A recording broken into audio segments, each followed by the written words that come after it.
All right, YouTube, welcome back to my channel. And as you can see, this is the new bike. If you watched yesterday's video, the one I made yesterday, I was trading in my RSV4, and the bike I got is the 2024 Tracer 9 GT Plus. Now in the US, this bike only comes in one trim level, the GT Plus, and only one color, that being this gray and black. Everybody knows about this bike because it's pretty much the same for the most part for a long time. And this engine is shared with several other bikes. The XSR 900, the MT-09, it's the 890cc triple. I think it has about 118 horsepower if I'm not mistaken, but I'll throw the numbers up here. 67 foot-pounds of torque roughly. This particular bike comes with these gold forks. I'm not a big fan of these gold forks, nor am I a big fan of the gray and black. It's got the Nissan calipers, Nissan master cylinder. It comes standard with the bags, does not come with a top box. In fact, Yamaha says they have a top box for it. However, on the website it doesn't have one. The dealership doesn't know anything about it, but they said they would look into it. I'm probably gonna go aftermarket, just put a top box on it. This particular model comes with the 7-inch TFT screen, as you can see, and I got this bike yesterday with 0 miles on the clock. As of right now, it's got 285 miles on it. I rode it back 3 hours from my house. That's where I picked it up. Long story short, the only Aprilia dealer, the only people that would take my trade, that RSV4, is the Aprilia dealer. Fortunately, the one in Charlotte also is Yamaha. So I traded my Aprilia and got the Yamaha. And I rode it back for 3 hours. And I rode it around from today. Just to get the feel of it and figure it out, and it's got 285 miles on it. So what I wanted to do was talk a little bit about it. I don't want to go into too much spec because there's a ton of videos on specs and all the motor journalists did all the reviews, but what I want to give you is the average person's perspective, the non-moto journalist, which is me. I'm just an average guy that owns a motorcycle, and I want to give you the average opinion, not the moto journalist opinion, and give you all the scoop, the inside scoop, and what it's really like to own one as a person, not just to go and test drive one in Boise, Idaho, where they went and for the press launch, and they all said that pretty much the same thing. It's almost like it was scripted.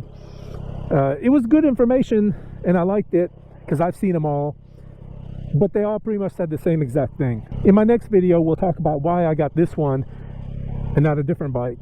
And those of you that subscribe to my channel, which by the way, if you haven't, please hit that like and subscribe button. It really helps my channel out. But those of you that have seen my previous videos, I talked about a couple other bikes that I was looking at getting. This wasn't high on my list. And in my next video, I'll tell you why I chose this one. There's a specific reason why I went with this one. But a couple other things I wanted to just mention real quick. It does have the electronic KYB suspension right here. The only thing that's not electronic is the preload. And I think it has the KYB suspension in the back too, and the preload adjustment is here. You just turn it up to the right and down to whatever your liking is. It does come with adjustable seats, and there's a clip loose right here. I don't know where this came from. Huh, interesting. All right, we'll hold on to that. I just noticed that. We'll have to figure out where that came from. Anyway, it does have adjustable seats. I tried to figure it out this morning on how to make this go up and down, and I couldn't figure it out, so I'm going to have to look in the owner's manual and try to figure it out.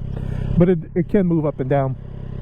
I did have Mrs. RSV4 on the back yesterday, and her opinion was that it's very comfortable. The grab rails were good. The only thing she wishes is that it had a top box so she could lean back against it, but we're going to remedy that in the near future. She said the ride was smooth, it was comfortable, the seat was plenty big and good, firm and plushness, whatever. It was comfortable for her.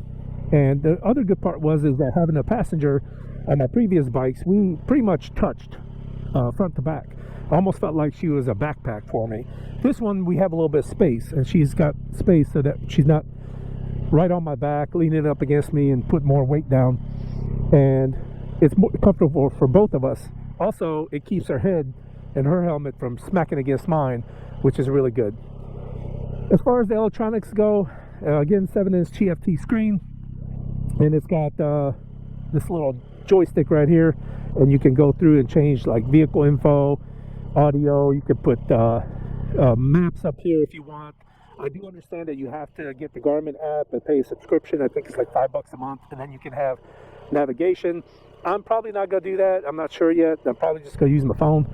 But then stability control, heated grips, 3-level heated grips. I have them on 2 right now. Yesterday I had them on 3, and they were beautiful. They were great. I love it. Vehicle settings, and then themes. And you can see, you can go through the themes and change it to whatever you want, and you can see how it goes. I don't really like this one. It's too futuristic for me. I prefer this one. Also, when you change it to sport mode, there's this button right here, and you can change. It's in street mode right here. It says street. If you hit it again, it says sport, and you can see it changed the screen a little bit there. It went to white. And then it's got custom, rain, and then back to street. Street is good for me, but we'll talk about that later. I wanted to give you a first impression ride. I wanted to do it yesterday, but it was just too cold and I was ready to get home, so I just figured I'd do it today. Other thing, the adjustable windscreen. It only has 2 positions. Not a big difference, but in the up position, the wind hits me right at the top of my visor. And then turn signals and all that. It does have cruise control, and this button up here at the top where my finger is, what it does is it has adaptive cruise control. And by the way, if you haven't seen, there's the radar for it. And just like your car, it'll keep a certain distance between you and the person in front of you, and then it'll accelerate. But we'll talk about that on another video, because I'll show you how it works and a couple of the quirks that I've noticed with it, but that's for another video, so we'll talk about that later. But I just wanted to tell you what it's like. So I'm 5'9", 32-inch inseam, and I'm almost flat-footed on both sides. The seats are nice. They're just enough firmness, have a good feeling to them. The tank is kind of wide, but I like it. I don't like it when the bike is real skinny, so I like it a little bit wider. It feels good. The bend in my knee is not too much. The pegs aren't too high or too low. For me, it's perfect. By the way, it is adjustable in the 2 positions. Right now it's in the low position, and I don't know, I think I'm gonna try it up in the high position. It moves it up about, I don't know, half an inch or so. I don't know, we'll see. I'm gonna try it with the low position first for a while, and then move it up to the upper position and see which one I prefer. But right now it's in the low position. The brake lever is adjustable, 5 positions. I don't know if you can see it right here, but the clutch lever is not. That's all you get. But I do like the fact that they're black. I'm never a fan of the chrome ones. I was gonna, if it came with chrome ones, I probably would have swapped them out to black, but the fact that they're black, they're good. Again, it's got heated grips. It's on level 2 right now. Good warmth coming from them. These plastic handguards, I mean, they're kind of cheap and flimsy, as you can see. This one's a little more sturdy because it's got all this mounted to it, but this one, a little flimsy. Maybe an aluminum one at some point, maybe a Tusk aluminum one, who knows, but it works good. It keeps the wind off your hands. And then again, the windshield is in the top position, and it hits me, the wind hits me right at the top of my visor, so it catches the top of my helmet. On the interstate at like 80, 85 miles an hour, the only wind that I feel is a little bit on the top of my helmet and my elbows. And then of course, even riding on the street at normal speeds, 45, 50 miles an hour, the only wind I feel is a little bit on top of my helmet, my shoulders, barely, and then of course my elbows, and then I feel it on my shins and my ankle. But that's about it. The mirrors, I can see about the first third is my arms, and then everything there out is the road. It's okay. It does the job. I kind of have to move my arm a little bit or just tilt my head just ever so slightly, and I can see just fine. So they're okay. All LED lighting all the way around. That's really cool. I like that. These turn signals right here, I don't know how I feel about them. If you see them, they're sticking out right here next to the dash. I don't know. I'm up in the air. They're LED, so that's good. So I was thinking about maybe in the future replacing them with the shorter ones from like TST Industries. So I don't know. We'll see. I like how they look. I just don't like where they are. I wish they were down farther or something. I don't know. Horn. And yeah, that's it. So we're in street mode. And so let's take it for a little spin here and see how it works. The clutch grabs kind of far out. A little farther out than I would like it to be, but I did have an XSR 900, a 2017, and that one had the same issue. It went pretty far out before it engaged. And then I noticed, and I'll show you in just a second what I mean by it, but there's a problem with second gear, and we'll talk about that in just a minute. Anyway, the bike is very nimble, very flickable, feels light. Even picking it up off the kickstand, it feels real light, very, very maneuverable. I like it. And the suspension is just out of the factory, the stock settings. It's pretty good. I like it. It's not plush, but not too stiff. It's comfortable for long rides. Like I said yesterday, I rode it 3 hours from the dealership to home, and at no time did I feel like I needed a break, to stop, stretch. My butt didn't hurt from sitting on the seat. One of the things I noticed, and I'll tell you about it right now, but second gear, and this is, you've heard this about the XSR 900, the MT-09, at least the 24 model, maybe even the 23, I'm not sure, but definitely the 24 model. In second gear, there's like a lull in power. So what it is when you're in second gear, I don't know if I can demonstrate it, but I'll tell you what it does. So it pulls fine. It's got good torque, everything's good, until you get to about 6,000 RPM. And then at 6,000 RPM, if you give it gas and hold the throttle at a certain position, when it hits 6,000 RPM, it all of a sudden feels like it just gave you a lot more power without you turning the gas. So I'll try to show you what it means. So I'm at 4,034 miles an hour second gear, and if I give it gas, right there at 6,000, I just felt like extra power came on without me giving it any more gas.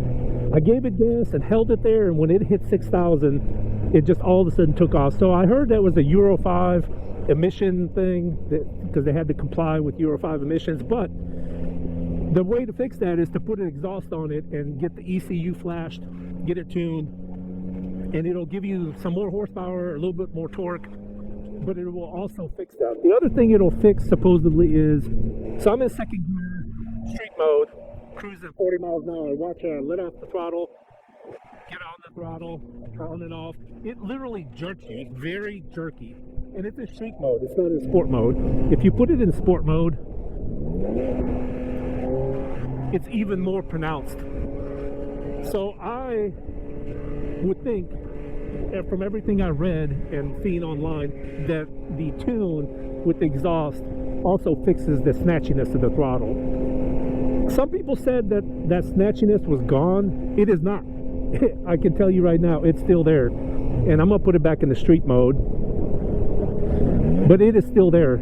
The other good thing is now the quick shifter, up and down quick shifter, but in the past you used to only be able to go up while on the gas and only go down when you're off the gas. Now you can go up or down, on or off the gas. And I've tried that out and it works really well. One thing about the quick shifter though, under 4,000 RPM you can feel kind of a notch when you're shifting it. Above about 4, maybe 5,000, it's smooth as butter. It's great. It's not as bad as, say, the BMW GS, the 1250 GS, going from like first to second gear. It's not that notchy, it's not that much of a clunk, but it does have a little bit of a notch and a little bit of a jolt to it. Totally doable. I would not say it's like a bad thing, but it's there for what it's worth. The other thing I noticed is that the gas gauge, they give you a gas gauge, which is great. It's this blue line all the way around. And I don't know if you can tell, but right here is the halfway mark. There's a little gap. And then again here, and then one more. The problem is you're at full tank, which I just filled up. And you're at full tank until you get to half. And then from half down, you can see that it's going a little, one bar at a time. But from full to half, it's just one big bar. I don't know why Yamaha does that, but that's what we have. Anyway, the bike accelerates fantastic. This CP3 engine is phenomenal. 118 horsepower, I think. Again, I throw the numbers up there. I can't remember off the top of my head, but somewhere around there, 67 foot-pounds of torque. Plenty of power. Put the gas on it yesterday, hit the throttle a little bit, and I got up to 110 with no problem. Now, I don't ever plan on going really much faster than that or 100 miles an hour on a regular basis anyway. So the fact that this bike will get up to 110 with no problem, it's perfect. It's plenty of power. You don't need 150 or 170 horsepower like the Multistrada or whatever else. It's plenty. Now it does buzz a little bit, but not terribly bad. It buzzes really above, say, 6,000 RPM. Anything above that, you can feel some buzz in the handlebar, but it's not unbearable. It will not make your hands go numb or anything like that. You don't feel like you need a brake, but it's just there. You notice it. Now, at low speed like this, there's zero vibration in the bike. Zero. And at idle, you can sometimes can't even tell. If you have earplugs in and you can't hear it, you can't tell that this bike is even on. It's so smooth. I love this thing. And as I mentioned before, it's very flickable. So light, so easy. It's not even that heavy of a bike, but I can tell you, this thing is just a hoot to ride. It's basically an MT-09 or XSR 900 with different bodywork in different positions, but the frame and the way it handles, it feels exactly the same. It brings me flashbacks to my XSR 900. It handles so much the same and feels the same. Now, granted, the 2017 model had the 847cc and this is the 890, so it's got a little bit more power, but honestly, I can't tell the difference.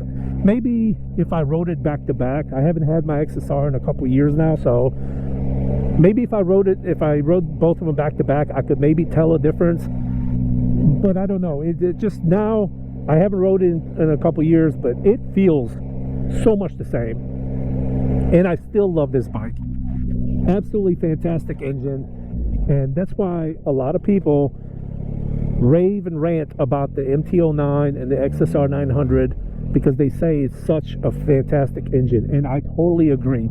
If you're looking for a sport touring bike, something with a lot of maneuverability, not too heavy, easy to push around the garage, easy to like flick around, be comfortable with heated grips, a windshield, a nice TFT screen, quick shifter.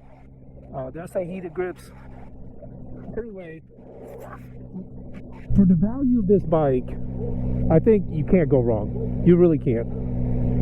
And I think the first impression of this bike, just riding it, is that it's fantastic. And if you're in the market, I would highly recommend you test drive one of these. Take it out for a little bit, not just 20 minutes at the dealer. Try to get the dealer to let you take it out for about an hour and just go on the highway, back roads, wherever, parking lot. Just drive it around for a little bit and you will, I promise you, you're going to love it. That being said, I think this is a fantastic bike, but is it perfect? No. And in another video, we're going to get into things I don't like about it and why this bike is not perfect. And I'll also do a video on why I bought this one, and then we'll go from there. But anyway, thank you so much for watching. If you have any comments or questions, concerns, please leave them in the comment box below. I'll be sure to reply back to you. And again, thank you so much. And please, if you haven't hit that like and subscribe button, please hit that button. Helps my channel out. Thank you so much. We'll catch you on the next video.